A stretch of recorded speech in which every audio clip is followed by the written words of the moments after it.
I don't know how many times, and it's so sad. And most of the time, and I'm thinking about it, I think it's mostly like my male clients when I'll say, like, what happened? Like, why are you guys getting divorced? Did you cheat? Did she cheat? Like, is there family violence? Is there drugs, alcohol? And a lot of times they'll just say, like, we just stopped focusing on one another. And he's like, I was working, I was home, I'd get home and I was tired, and she'd be with the kids all day. And so we would just get home and just go to bed, and we just stopped, like, loving each other and dating. Stop dating, yeah. Yeah.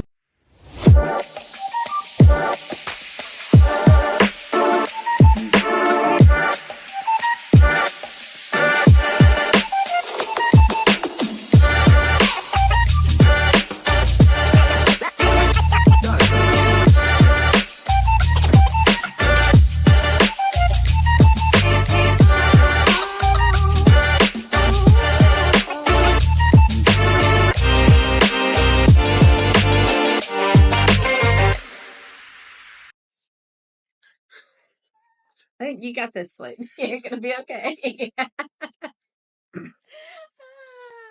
Welcome to the Consultation. My name is Josh Floyd, And I'm Christina Jimenez. and we are both family law attorneys here in the state of Texas, both board certified family law attorneys. We don't want to leave that part out because that's important. Right. And today we're going to talk to you about a little something that's different for us, right? So we make our living on divorces, but today we're going to talk to you about how to avoid them.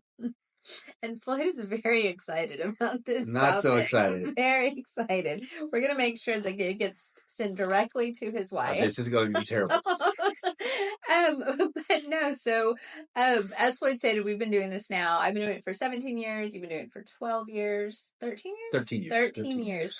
And we have seen thousands and thousands of people deal with divorces. And there's kind of some common themes that we see and some issues that most people have as we're, kind of going through this process with them. And so we thought it might be kind of a cool idea to say, like, maybe these are things that you should not do. And if you want to avoid a divorce, right? It's not fun.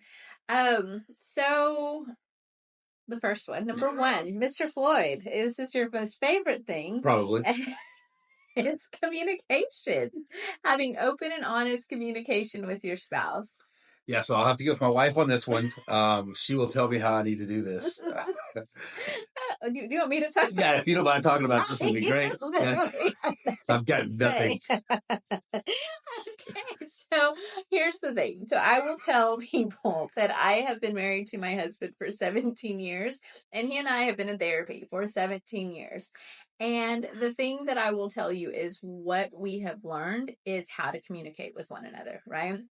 There's been lots of really great times, lots of really bad times, but at the end of the day, just having the ability to empathize with him, to listen to him, to express my feelings without, being overly dramatic or overly harsh, not always the easiest thing. Sorry, honey.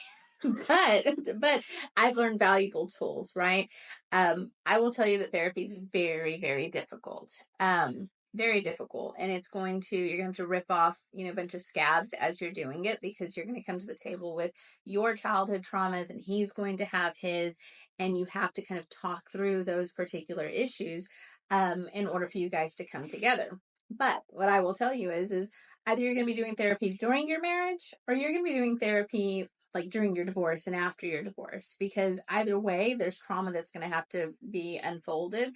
And so my opinion is try to get it done while you're together, especially if you have kiddos, right?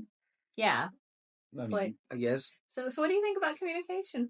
I think communication is good. So you're a big therapy advocate. Mm-hmm. Me, not so much, right? Obviously there's communication problems in the marriage, right? So we've been able to just work those out, right? We haven't had to go to therapy or felt the need to go to therapy, I guess.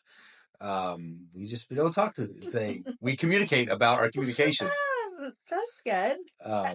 But yeah. So the next thing that we see. This is a god awful. The next thing that we see is people not being transparent or like open and honest with one another. And this is really kind of the biggest issue that when people come in, like, what happened. there's cheating, there's talking to other people, even if it's not cheating, right? They're just talking to other people, and people get concerned and upset that maybe there is some sort of dishonest relationship going on. There's hiding issues with finances, right? So one of the biggest things when I'm doing my consultations and people start talking, they'll ask me, like, how did you handle y'all's finances? And I would say about 70% of the time, the people that are there with us, they have their own bank accounts, right? So husband has his own money, his own bank accounts, wife has her own money, her own bank accounts.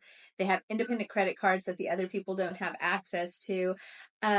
And so when you have that, there's lots of opportunities to do bad things, right? That doesn't make sense, right? I feel like if you do that, then you're creating or leaving open the door to do things that your spouse can't find out about, right? I don't know why you would do that. Because you don't want your spouse to find out Well, something. yeah, that's dumb then. If that's your plan, then go ahead and get a divorce, right? But yeah. So like with cell phones, like having the other person's passcode, like I don't feel like I need to have the other person's passcode, like because I trust my wife, but she also doesn't have an issue with me having it, so it's kind of got that. Right. Like It's it like, doesn't answer matter. your phone. Yeah. Yeah, pull up my bank statements, pull up my credit. You're Yeah. not going to find anything. And I think the fact that I'm comfortable with her having all that information and vice versa is what makes us comfortable with not needing it. I guess that's how Right. it works. I don't know. So Brian and I have always had the same passcode. I mean, probably for the last 17 years or something like that. And so he got a new job and they have a app that he had to download, and part of it was he had to change his passcode. And so that evening he came in and he said, "Hey, just want you to know I just changed my passcode today. This is it, and it's a number that I'll remember." And he's like, "Just wanted you to know." And I was like, "Okay, cool." But I mean, that's how we operate in our marriage, right? I think that if I had gone to his phone and tried to like look at something, right, like pull up a photo or bank statement or whatever, and his past could have been changed, I think I've probably been like, "Hey, what the hell's going on?" Right? Like there's no transparency here. And I think he knows it, but that's part of having this mutual respect and trust that we have for one another, right? And I would do the same thing for him. You have people that have their computers locked down or their email accounts. I'm trying to think of other examples. They don't have their location on their phone. Do you have Rochelle's location? We do. Yeah, I have his location and he has mine, and it's like If there's nothing to hide, why hide? Right. I catch him at Sonic every now. That's rude. You just got out of business. But it's okay because he'd come home smelling like a chili cheese dog anyway, so we'd know. But Ooh, chili cheese conies. that's so nasty. Yeah. Yes. So, but yeah, I mean, I think sharing location, and that's one of the things that we'll see a lot, right? Well, I've always had his passcode and he changed it, right? Or I always had his location, but he turned it off, and so I knew something was going on.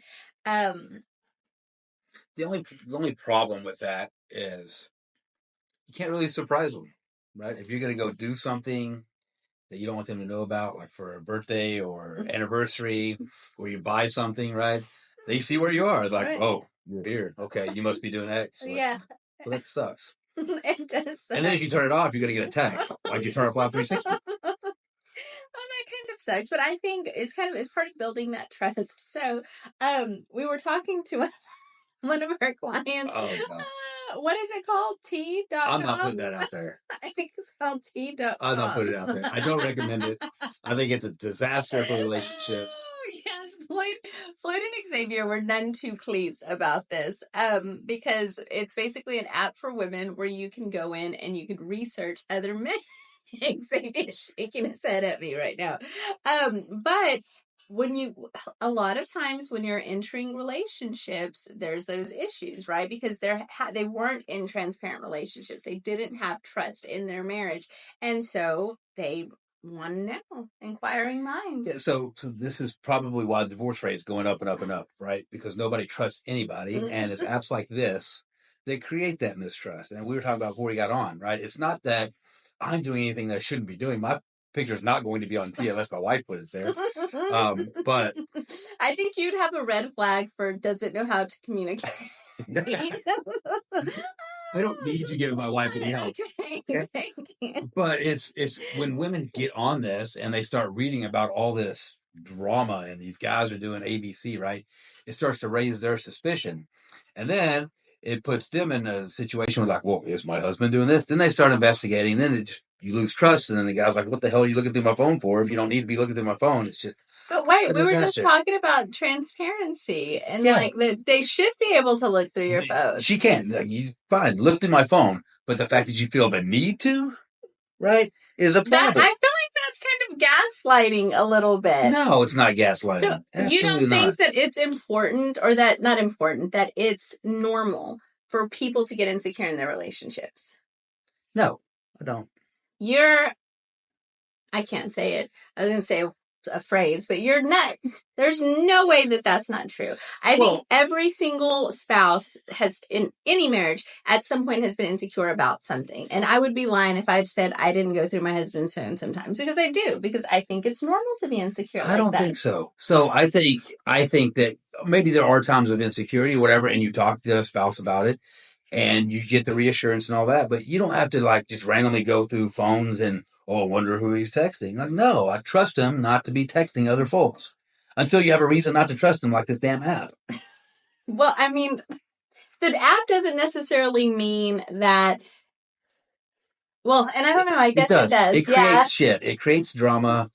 It makes you think about all these things that these weirdo dudes are doing. If you're a single woman and you've gone through divorce and you want to make sure, and this is what we're talking about. We're talking about how to. I know. These are married people we're talking to. We've digressed completely. Xavier's like, what the hell are y'all doing right now? I just have to say this, that if you are a woman and you're new to the dating pool, there are some freaking creeps out there, and they're creeps that act like they're normal human beings. And I know, because I've heard stories from my clients. They act like they're normal, and then you find out like, oh, they have a wife and they have a family and their fiance is pregnant and they, have a criminal history. On that app, you can search people's criminal history. Like, I think that's important.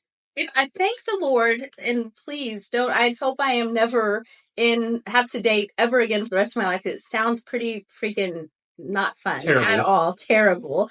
But I would want to know these things. You can go on a date and get murdered. I'm just saying that there's a link, right, between the divorce rate and the degradation of moral values and social media, right?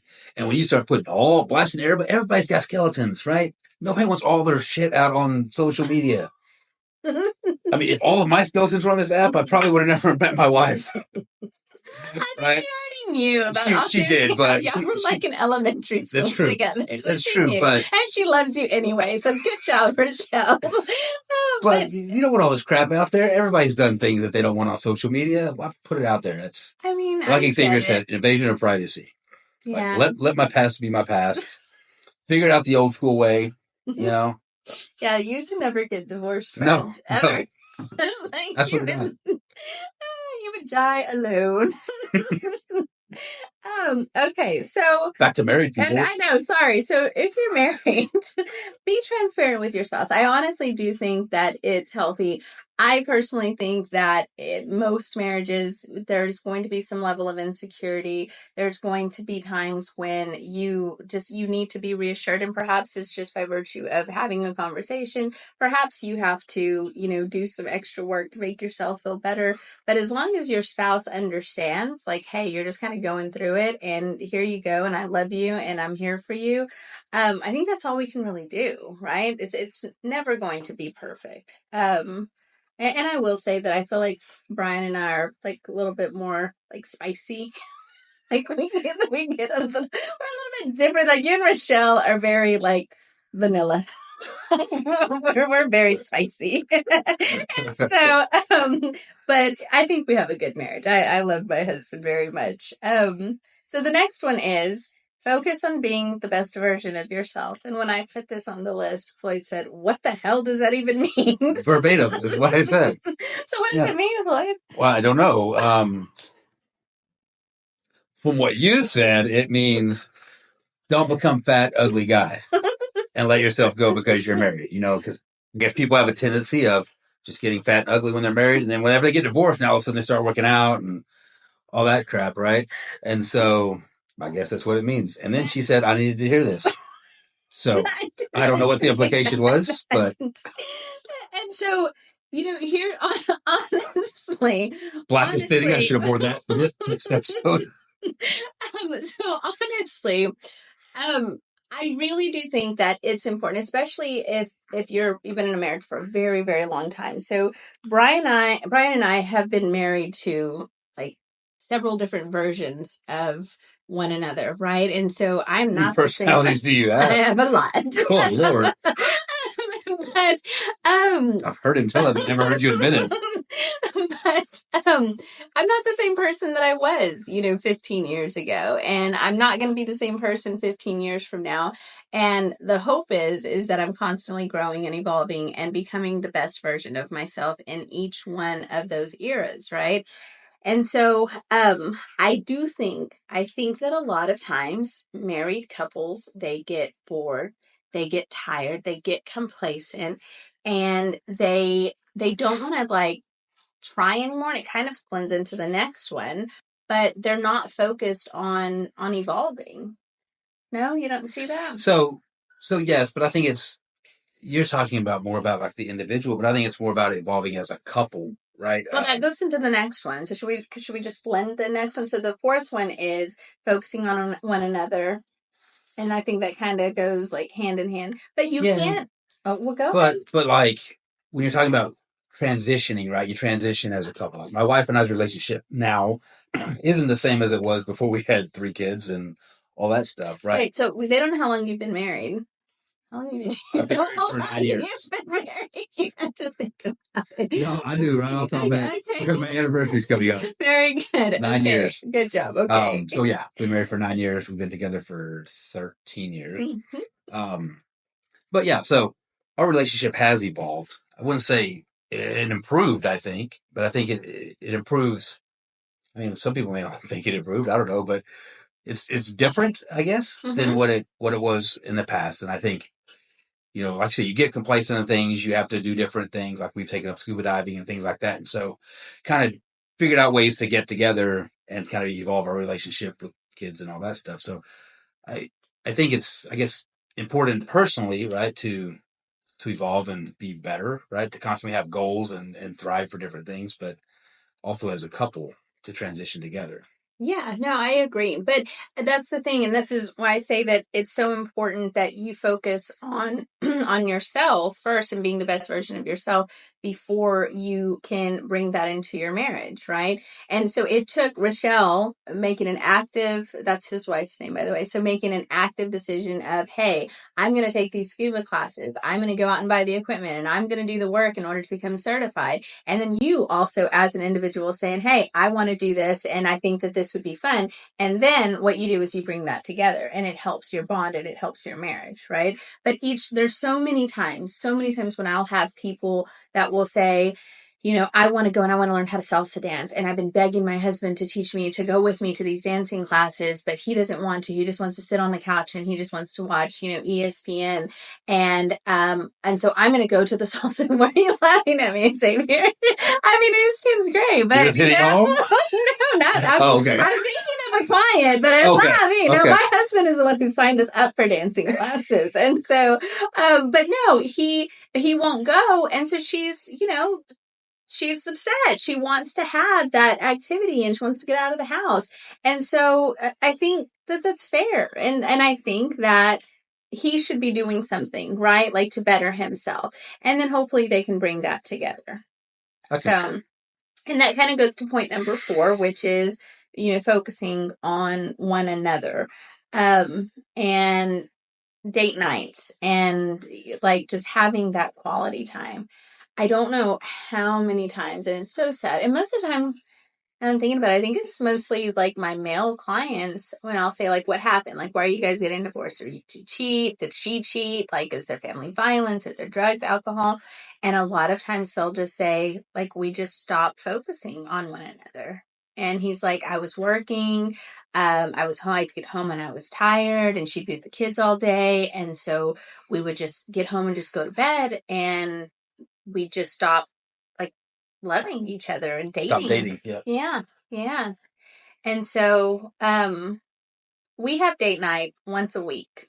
You have date morning. We have date morning. So we tried the date night thing, and that didn't work. And my wife had a fabulous idea because babysitters and all that stuff. She's like, why don't we just start doing breakfast every Sunday morning?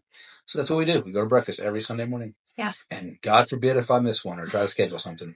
So I've done that before. And holy cow. Yeah. So, yeah. I still owe pickup date, actually. So yeah, Michelle's gonna watch this. And so yeah, we have date night pretty much every week. And again, my husband is like the big like Wednesday night, get it on the schedule. We do different things. So we took up dancing classes, we do dinners, we do, Top Golf. Y'all used to do like a bunch of cool activities. Yeah. Yeah, we had a built-in babysitter home. But... And y'all bought like a book or something, right? What was it? Or like cards or something? I'll have to have Rochelle comment that. But I don't know. It's like a dating book, and you just like turn it and you scratch one off, and it tells you what you're going to go do. Yeah. And so what did y'all do? Y'all did We've done all kinds of things. So we did a restaurant tour. We go one place for appetizer, one place for entree, one place for dinner. That's cool. There's places we played like board games. I don't know. All kinds of different. Yeah, y'all did a bunch of stuff. I remember y'all used to tell me, but I mean, and I think that doing stuff like that is just so, so important. And I'm like, my husband and I, we get all sorts of dolled up. We make sure we look good, make sure we smell good. I mean, and he's like opening doors and he's, like pulling out chairs. Like, I mean, legit, like he is courting me. Like he is trying to keep me, right? And it feels good as a woman. I think a woman wants to feel like pretty and loved and like on a pedestal. It's like, what the hell? But it does. It's nice. It's really nice. And we do couples weekends. And so you guys do a couples trip. Like you're going on a cruise coming up, right? Yeah. And so how often do y'all do it? So we do our anniversary cruise every year. Mm-hmm. Go on a 7-day cruise. Mm-hmm. And then we'll do couples weekends. Actually, we haven't done a couples weekend in a while, but we used to do them periodically. Mm-hmm. Yeah. I remember y'all went out to a cabin. Y'all have done like all sorts of like bed and breakfast. We like to go to New York. We do all sorts of stuff, but it's just us two. And we have kiddos at home. And this is actually a big one because I can't tell you how many times people are like, well, we can't because we have kids. Like we don't have time. We have kids. We got to put our kids first. I understand that. Like I get the sentiment, but what we tell our children is if mom and dad are good and if we're focusing on our marriage and we're able to build it and keep a happy home, then you guys are going to be good. Right. And so when we leave on those weekends, sometimes they're not happy with us, but it's like, this is what we have to do to, stay married and stay committed and stay happy. And so we do it. And then they're fine. They don't even care. Like they don't care at all. They go with grandma and grandpa or whatever, and they have fun. And exactly. And they're like, we don't want to go back home. So it's like, they'll be fine. They're going to figure it out. I promise you. But go on the freaking trip and have fun.